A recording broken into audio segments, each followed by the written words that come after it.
सहनाववतु सहनो भुनक्तु सह वीर्यं करवावहै तेजस्विनावधीतमस्तु मा विद्विषावहै।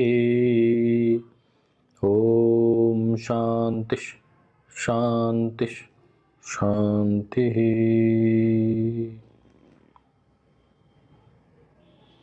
ओम श्री परमात्मने नमः।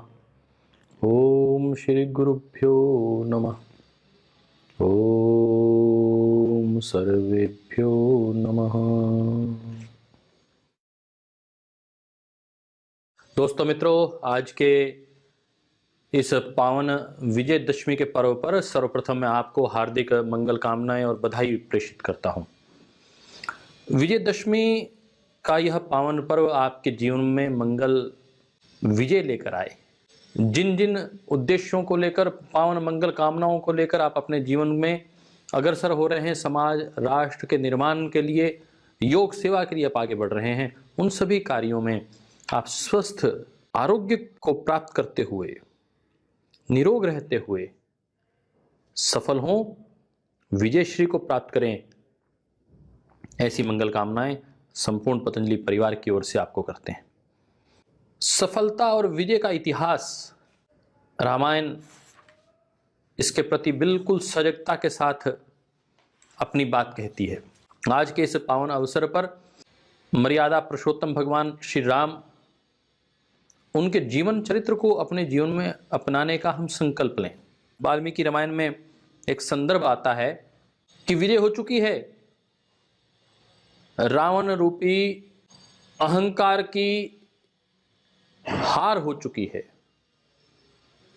सौम्यता, मर्यादा, सरलता, प्रेम का विजय हो चुका है। उस विजय उत्सव में बात आती है कि इस विराट समृद्ध लंका का, राष्ट्र का जो दायित्व है वो किसे सौंपा जाए। भगवान राम कहते हैं कि यह दायित्व तो विभीषण के लिए नियत है, निश्चित है।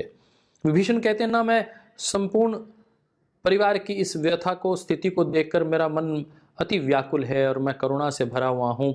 अब मुझे ये राजपाट नहीं चाहिए, मैं तो आपकी शरण में रहना चाहता हूँ। आप यहाँ पर राज्य को स्वीकार करें, आप राजा बने, मैं आपकी सेवा करते हुए यहाँ का कार्य संभालूंगा। तो जो वाक्य भगवान राम उस वक्त बोलते हैं, बस उसी वाक्य को मैं आज आपके साथ साझा करता हूं। वो बहुत धीरे से एक बात कहते हैं, अपि स्वर्णमयी लंका नामे लक्ष्मण रोचते, जननी जन्मभूमिश्च स्वर्गादपि गरीयसी। लक्ष्मण, अपि स्वर्णमयी लंका, यद्यपि यह स्वर्णमयी लंका है, नामे लक्ष्मण रोचते, परंतु फिर भी मुझ में एक क्षण के लिए भी इसके प्रति रुचि पैदा नहीं हो रही है। एक क्षण के लिए। जननी जन्म भूमिश्च स्वर्गादपि गरीयसी, ये जो जननी है ना, ये जन्म भूमि जो है मेरी, वो मेरी स्वर्गादपि गरीयसी, वह तो स्वर्ग के समान है, उसके तो नजदीक भी नहीं है और मुझे उसकी सेवा करनी है। जन्म भूमि, कर्म भूमि के लिए, देश के लिए जिए, समाज के लिए जिए, ये धड़कने ये श्वास हो मातृभूमि के लिए, पुण्य भूमि के लिए, जन्म भूमि के लिए। यह व्यक्ति व्यक्ति में जगे राष्ट्र भक्ति भावना, राष्ट्र को प्रेम से जोड़ने की साधना, इसका नाम है राम राज्य, प्रेम पूर्वक जोड़ने का। स्नेह दया च सौख्यम च यदि वा जानकीम अपि आराधनस्य लोकस्य मुंचतो नास्ति में व्यथः। स्नेह दया सौख्य, और यदि प्राण प्रिया जानकी का भी परित्याग करना पड़े तो भी मुझे कोई कष्ट नहीं होगा, अर्थात मैं अपने राष्ट्र की, प्रजा की सेवा करने के लिए सर्वस्व अर्पित करने को तैयार हूं। भगवान राम को विग्रहवान धर्म कहा गया है। धर्म के विग्रह जो हैं वो भगवान राम हैं, मर्यादा का जो विग्रह है वह राम है। एक धर्मज्ञ, धर्मनिष्ठ, धर्म धुरंधर, और उन्हें तो धर्म वृक्ष कहा गया है। तो आज के इस जीवन में ऐसा धर्मनिष्ठ जीवन हमारा हो, जहां हमारे जीवन में उलझन आती है, एक अनसुलझा एक प्रश्न खड़ा हो जाता है कि मुझे अब क्या करना चाहिए, किसके लिए करना चाहिए। तो कहते हैं कि चाहे मेरे स्नेह, दया, सौख्यम और यदि प्राण प्रिया सीता भी क्यों ना हो सामने, मेरे मित्र क्यों ना हो, मेरे को स्नेह करने वाले, लाड प्यार करने वाले क्यों ना हो, परंतु मुझे अपनी प्रजा उससे भी अधिक प्रिय है, उसकी सेवा मुझे उससे भी अधिक प्रिय है। तो राजा का कर्तव्य क्या हो सकता है? मुझे लगता है कि आज सभी जो जन सेवक हैं, राज सेवक हैं, जो प्रशासनिक अधिकारी हैं, उन्हें इस बात को समझना होगा। मैं कई बार अपने बहुत निकटवर्ती मित्रों से मिलता हूं जो राज सेवा में हैं, वो कहते हैं कि ब्यूरोक्रेसी से काम लेना बहुत कठिन है।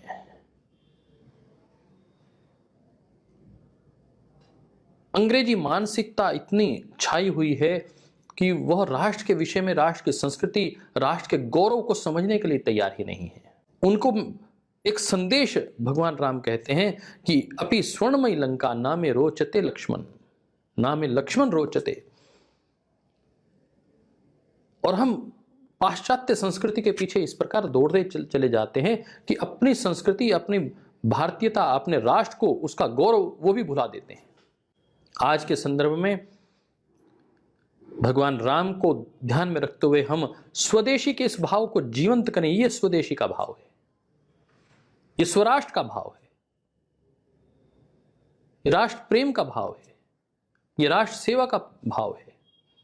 एक आदर्श राजा के लिए क्या कर्तव्य होता है, यदि उसको सीखना है, एक आदर्श प्रशासक का क्या दायित्व होता है, यदि वह सीखना है, तो मुझे लगता है कि भगवान राम के जीवन चरित्र को पढ़ना ही चाहिए।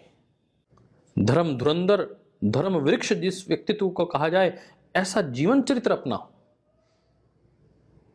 और उसके मूल में एक आज विषय जो हृदय से ध्यान में आता है, वह है प्रेम का तत्व, वह है मित्रता का तत्व। भगवान राम जब निकले तो 3 लोग थे सिर्फ। सीता मैया का हरण हो गया है, 2 ही लोग हैं। विराट सेना है सामने, उन 2 लोगों ने केवल प्रेम और मित्रता के बल पर लंका पर विजय प्राप्त की। तो आज जो लोग विजयदशमी मना रहे हैं, वो इस बात को हृदय से स्वीकार करें, इस बात को मान लें। प्रेम और मित्रता के माध्यम से एक हम विराट जनसमूह को तैयार कर सकते हैं। अपना हम सोचते हैं कि ये मेरा ब्लड रिलेशन है, यही मेरे अपने हैं, उसके बाहर ना हमें मित्रता करनी है, ना उसके बाहर हमें प्रेम करना है, तो फिर आप केवल मात्र अपने परिवार तक ही रह सकते हैं। आप फिर विश्व विजय की बात नहीं कर सकते, सोच भी नहीं सकते। वसुदैव कुटुंबकम की बात जो भारतीय संस्कृति का मूल तत्व है, वसुदैव कुटुंबकम, ये बिना प्रेम और मित्रता के संभव ही नहीं है। वारे भगवान राम कैसा आदर्श प्रस्तुत किया है। एक केवट मिलता है तो उसको भी मित्र बना देते हैं और गले लगा लेते हैं। केवट कहता है कि मुझे आपसे पैसे नहीं लेने, आपकी मित्रता लेनी है। तो आज आपसे मैं इतना ही भाव में रखते हुए कि मित्र बनिए, सच्चे मित्र बनिए। विभीषण मिलता है, सुग्रीव मिल रहा है, उसको मित्र बना रहे हैं। यदि आप सीता हरण और सीता हरण से विजय तक की इस पूरी प्रक्रिया को देखेंगे तो उसमें आपको मित्रता ही मित्रता का मूल तत्व दिखाई देगा। कितनी निपुणता है, कितनी सादगी है, परंतु व्रत पालन कितना बड़ा है। यदि एक संकल्प कर लिया कि मुझे अपने कुल का जो सम्मान है उसको वापस लाना है, सीता को वापस लाना है, उसके लिए वो बड़े से बड़े झंझावातों से टकरा जाते हैं, सागर पर पुल बांध देते हैं। यह है व्रत, यह है संकल्प। तो आज मैंने आपको एक तत्व बताना था, वो है मित्रता। दूसरा तत्व है प्रेम।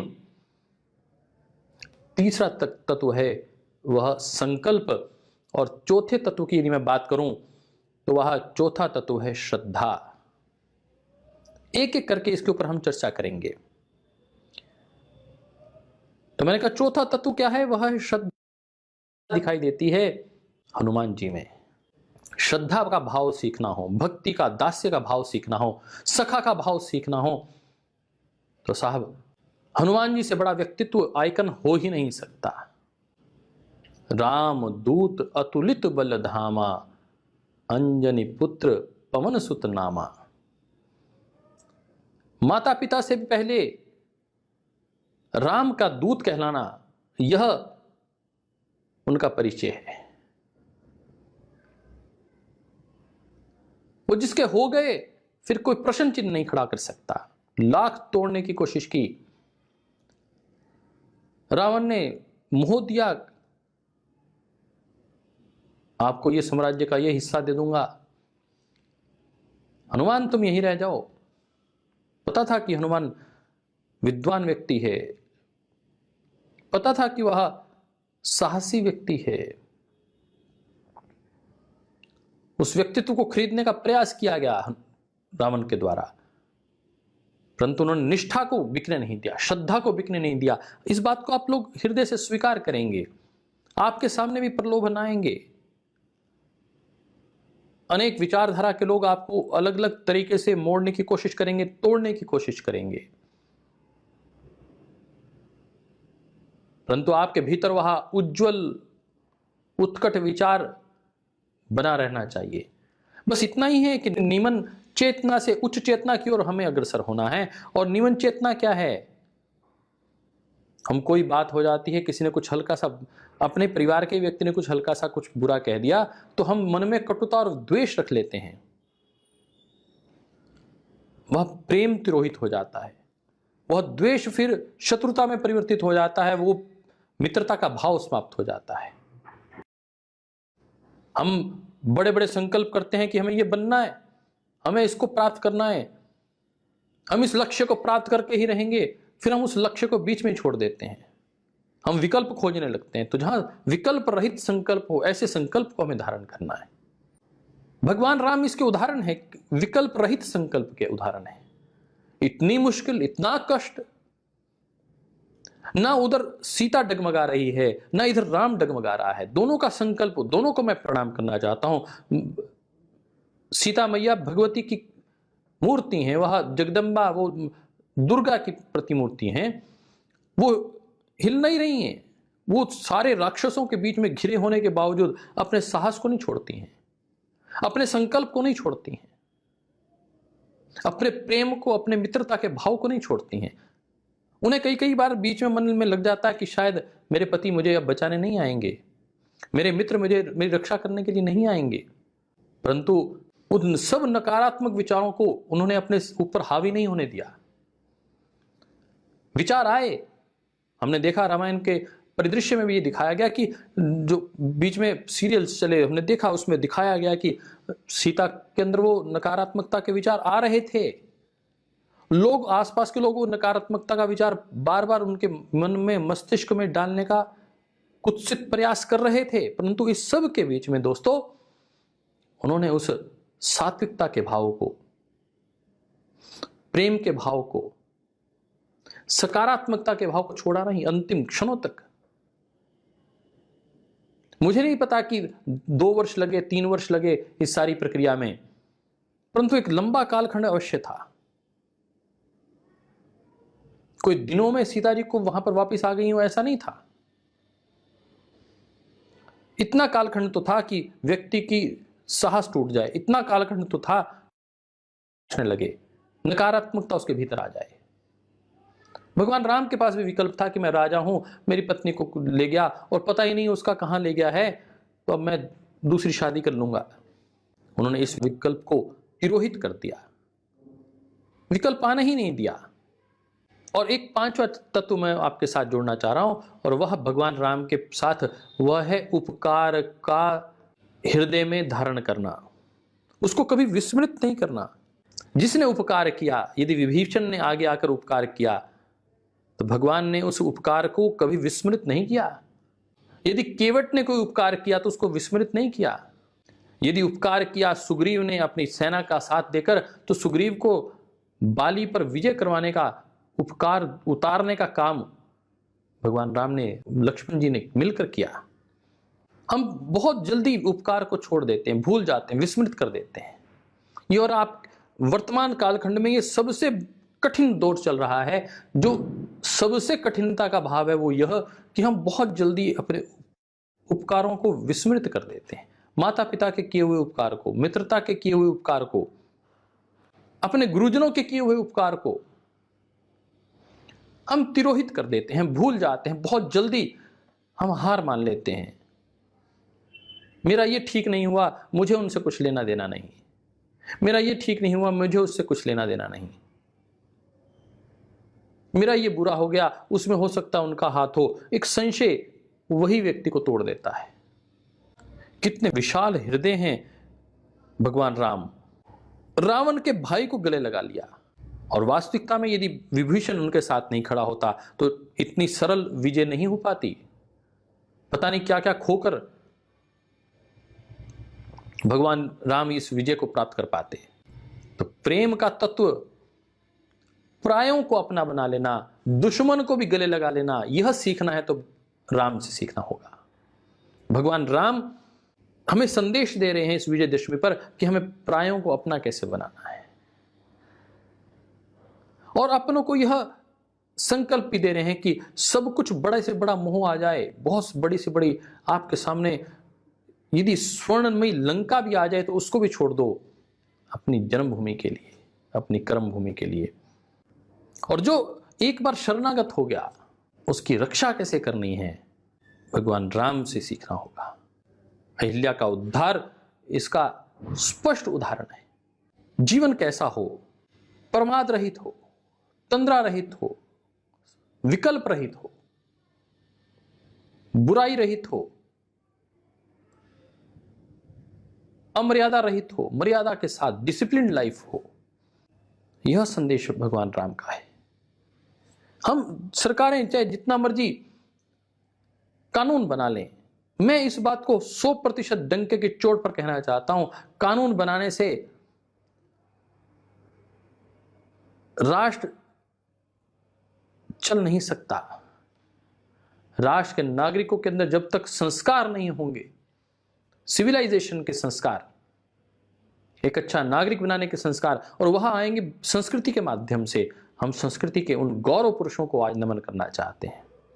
मैं विभीषण को भी प्रणाम करना चाहता हूं, जिन्होंने देखा कि मेरा भाई यदि गलत रास्ते पे जा रहा है तो उस व्यक्ति को छोड़ना है मुझे। एक तरफ ये पक्ष है कि राम और लक्ष्मण का भ्रातृ प्रेम है, और एक तरफ विभीषण और रावण खड़े हैं।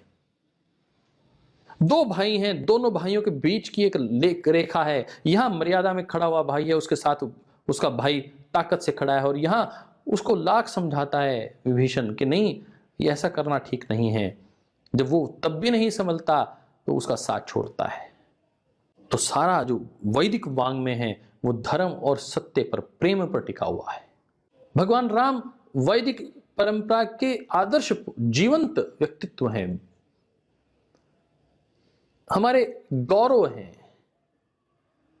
हमें प्रसन्नता है आज उनके आदर्शों को स्थापित करने के लिए राम मंदिर की कल्पना सामने आई है।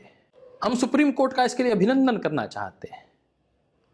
आखिर वर्षों बाद किसी ने साहस तो किया, सत्य को सत्य कहने का किसी ने दमखम तो दिखाया, नहीं तो नोक की, बंदूकों की नोक पर लोग अपने निर्णय बदल दिया करते हैं।